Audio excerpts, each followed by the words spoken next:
तो इन्होंने NEET UG भी दिया है, नीट पीजी भी दिया है, तो इनसे जानते हैं कि कौन सा पेपर डिफिकल्ट था, किसमें ज्यादा समय लगा, और आपको ये क्या सजेशन देना चाहेंगे। तो सबसे पहले पूछते हैं कि out of NEET UG and NEET PG Abhigyan, आपको क्या लगता है कौन सा पेपर ज्यादा टफ था।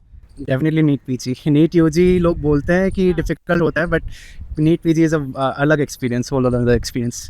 आपको क्या लगता है कौन सा पेपर ज्यादा मुझे भी लगता है नीट पीजी टफ था। अब नीट यूजी देते टाइम लगता है वही टफ है, पर नीट पीजी आते तो पता चलता था यही टफ है। इतना सारे सब्जेक्ट होते हैं 90 सब। किसकी तैयारी करने में आपको ज्यादा समय लगा, नीट यूजी या फिर नीट पीजी। नीट पीजी की आई थिंक तैयारी आप शुरू से ही करते हो, फ्रॉम योर फर्स्ट 10 years आपको शुरू से तैयार होना पड़ता है from your basics. NEET PG में आपको बहुत ज़्यादा एफर्ट डालना पड़ता है कंसेप्ट डेवलप करने के लिए।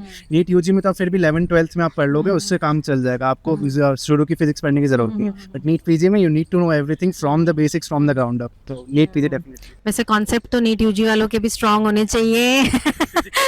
हाँ। हाँ, आपको क्या लगता है।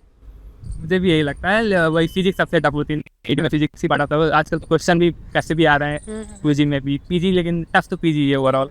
किसने ज्यादा रोल किया, यूजी और पीजी। पीजी ने ज्यादा रोल नीट किया। यूजी में प्रिपेयर ही नहीं किया इतना, अब जैसे उठ के देखे आ गए। मतलब आप कह रहे हैं कि ज्यादा सीरियसनेस पीजी में आती है। ओके, अकॉर्डिंग टू यू ज्यादा सीरियसनेस किस में आती है।